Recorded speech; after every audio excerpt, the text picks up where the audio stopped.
Во Охрид со години кружат гласини за скриено богатство кое го оставиле цивилизациите кои живееле на овие простори. Многумина се убедени дека тоа постои и трагаат по него. Науката меѓутоа не е убедена дека тоа е така.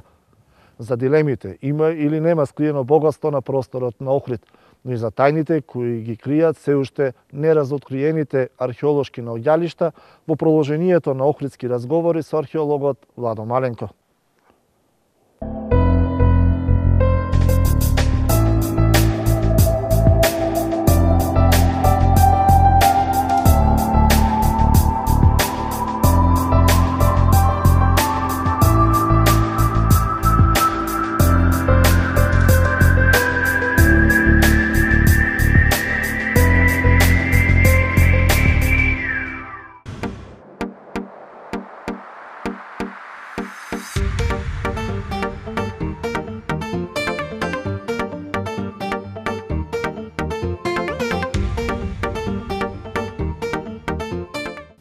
Се случувавте ли вие како археолог со одредени проблеми на терен од работата на така наречените диви копачи на злато, ловци на богатства, артефакти и така? Во градот кружат многу приказни за тоа, таму се криело златото, богатството било на тие локации. Што имат сето тоа вистина? Видите вака, трагачи по старини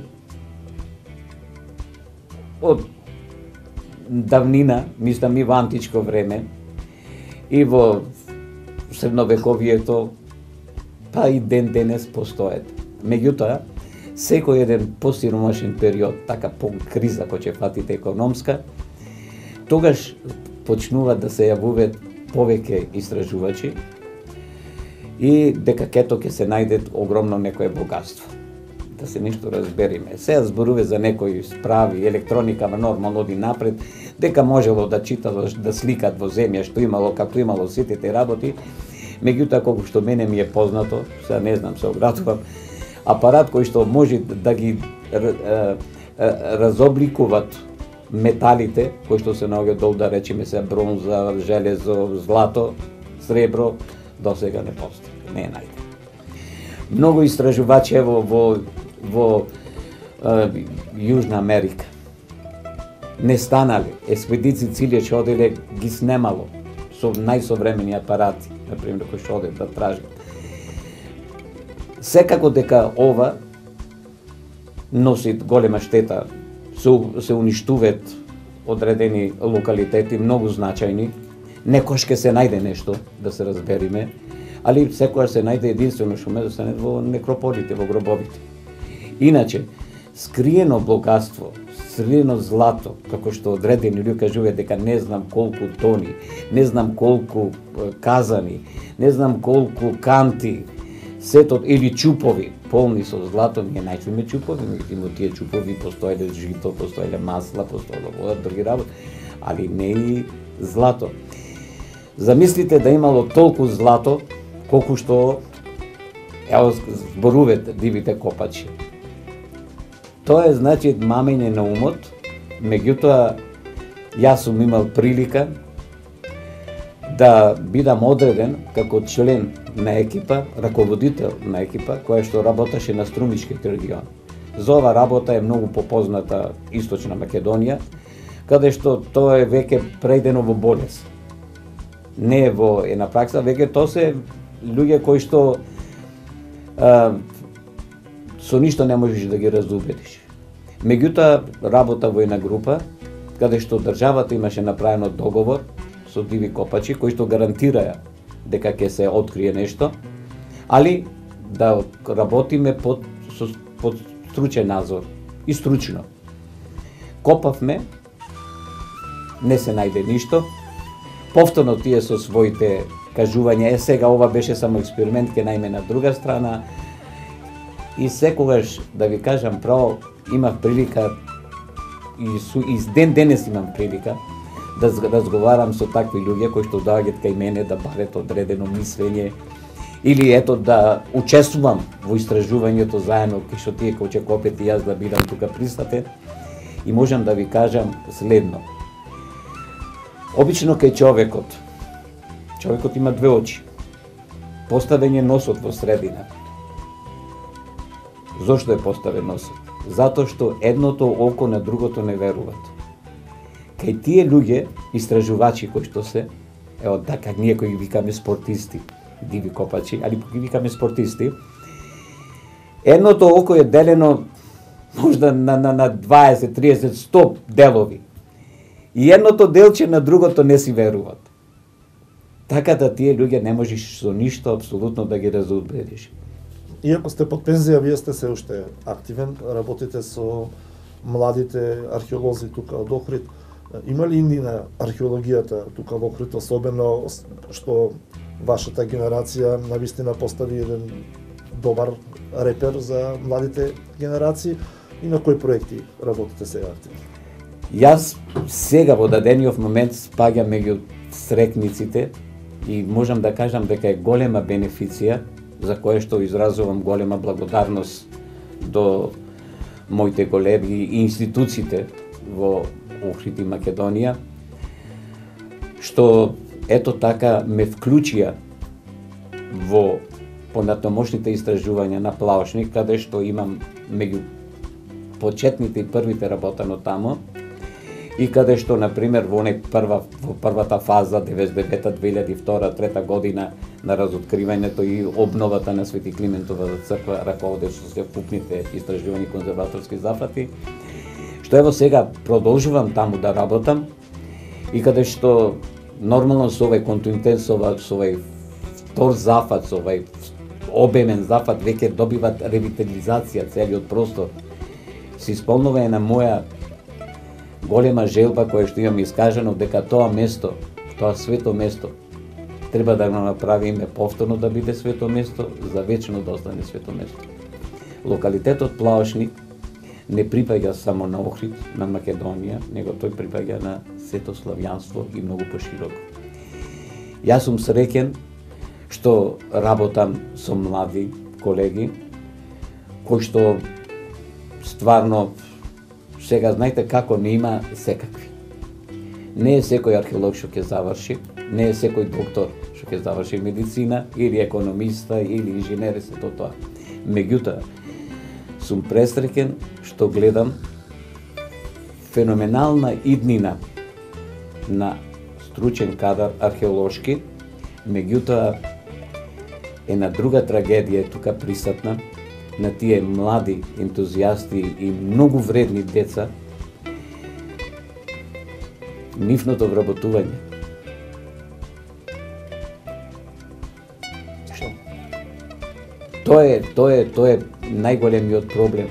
Ево, например, музеот во Охрид, веќе више само еден археолог, тоа е Нада, мојата колешка Нада Почуча Кузман, и колешката Даница Бачева, која што си е нумизматичар. Меѓутоа и таа сега од година води во пензија.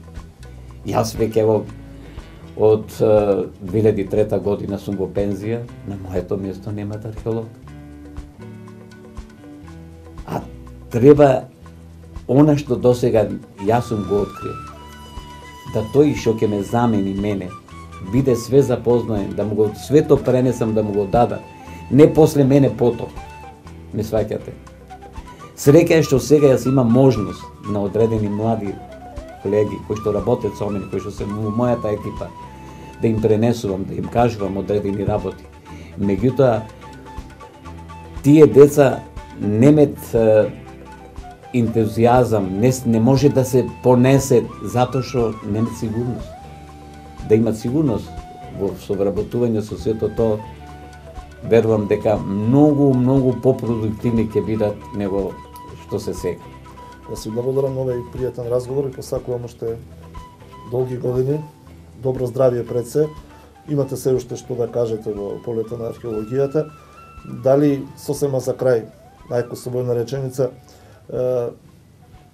откривте се што сметавте дека може чува тајни ова помнеме Охридско, или ви остана некоја неостварена желба, ако така може да се рече? Благодарам на желбите. Ќе се потрудам да бидам здрав и жив, затоа што зависи нормално и од човекот. Меѓутоа, често пата ме кажу, кој ќе ме прашат вака, Дали све знаеш? Нормално нема човек што све знае, меѓутоа му викам, јас едино не знам кога ќе ме немат, кога ќе нестана од овој свет. Меѓутоа мислам дека археологијата тоа го возможува, додека сум жив ќе работам на неа. А во поглед на ова што го кажавте, не исполнета желба, не разоткриено нешто. Ако ме поживи Господ уште малку, театарот да се доразоткрие, тој и во моето одење во пензија го имам побарано од колективот, истата екипа што ги започна работите, што ги работеше, што го донесе до овај стадиум театарот, да ги и доврши. Да не утрина дојди трет па да каже овие вака, овој вака беа. Меѓутоа, имате два локалитети кои што заслужуваат посебно внимание за Охрид. Тоа е северното крајбрежје на езерото, почнувајќи од базиликата Свети Еразмо, па према каде што имаме еден подград од овој горе сега што се открива Техелеја, и кај петлята, кај кривината, кај што сега се фрлят за жал, голем жал и срам голем, земја од разни локалитети, од кај што се рушат згради, све што се прави диво, се покри еден од најатрактивните и најсочуваните објекти во Охридскиот регион. Објект кој што во дадениот момент можам да кажам најверојатно представуваат јавните терми на регионов или вила рустика, која што е со атрактивна архитектура, чии подови се целосно сачувани со мозаична подлога, чии зидови се сочувани до 2,50 метра од нивото на подот горе, веќе и прозорците се гледаја, тој денес се покрива со нешто огромен. И уште еден локалитет заслужува многу значајно место, тоа е до аутокампот Љубаништа, локалитетот Раица Манастиришта. Таму открив еден сакрален објект, меѓутоа до него има еден поголем објект, кој што представува посебен раритет, а према Сетинаум Љубанишко поле, тука сега кај што се прават овие, кај што има диви вили, сето тоа што се клават, се наоѓаат една населба, мощна, интересантна, која што може да разоткрие една многу значајна историска вистина во поглед кај бил Девол. Свети Наум не случајно на оној простор онде кај изградил црквата, и во она црква, во самиот блеско че влезите, оние столбови што се, али не од тремот, него во самата црква, прагот, меноите, столбовите, капителите што се тука, се најверојатно припаѓаат од овај објект, овде кај во манастириште Раица Манастириште. Јас не успеав да одам до дното, бидејќи почна да излегува вода, а малтерите кои што се наоѓа над зидовите, падинаја од влага, се наоѓа хоризонт од 1,20 до 1,40 хоризонт на чиста сетиномска песок. Значи, полиено, настаната е некоја во некој период на катаклизма, на некој померување. На тој локалитет идните генерации треба да посветат посебно внимание. Ви благодарам уште еднаш за разговор.